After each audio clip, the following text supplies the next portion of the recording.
Hi friends, అందరు ఎలా ఉన్నారు? అందరు బాగున్నారా? నేనైతే చాలా బాగున్నాను. నేను మీ రషీదా కిచెన్స్.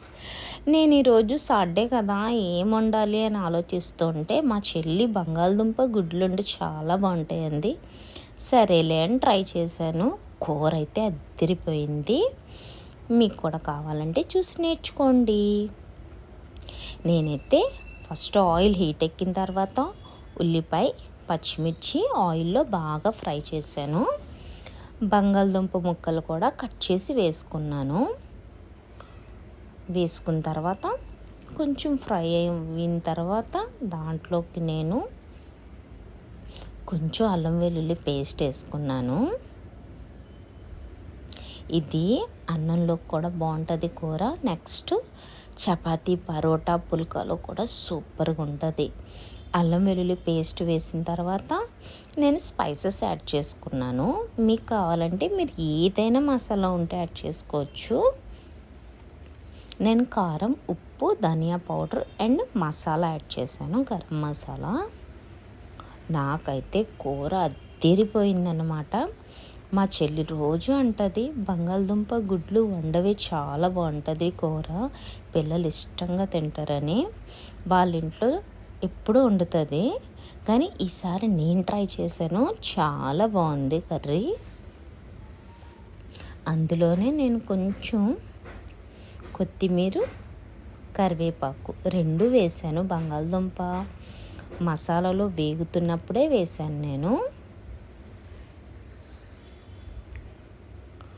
మనకి స్పైసెస్ అంతా బంగాళదుంపకి పట్టేలాగా ఫ్రై చేయాలి.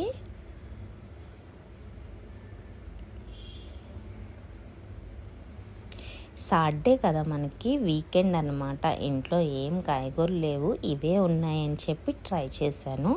మీకు నచ్చితే చూడండి, లేకపోతే స్కిప్ చేసేసుకోండి. నేను ఎగ్స్ కూడా బాయిల్ చేసేసుకున్నాను. చూసారా, కూర ఎంత భలే ఉంది కదా చూడడానికే. నేనైతే కొంచెం వాటర్ వేసి ఒక 5 నిమిషాలు మూత పెట్టుకుంటాను.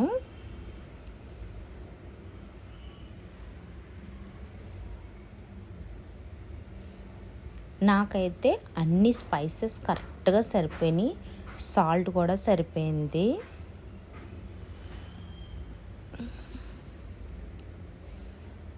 నేనైతే ఉడకబెట్టిన గుడ్లన్నీ పెంకు తీసేసి వేసుకున్నాను అన్నమాట.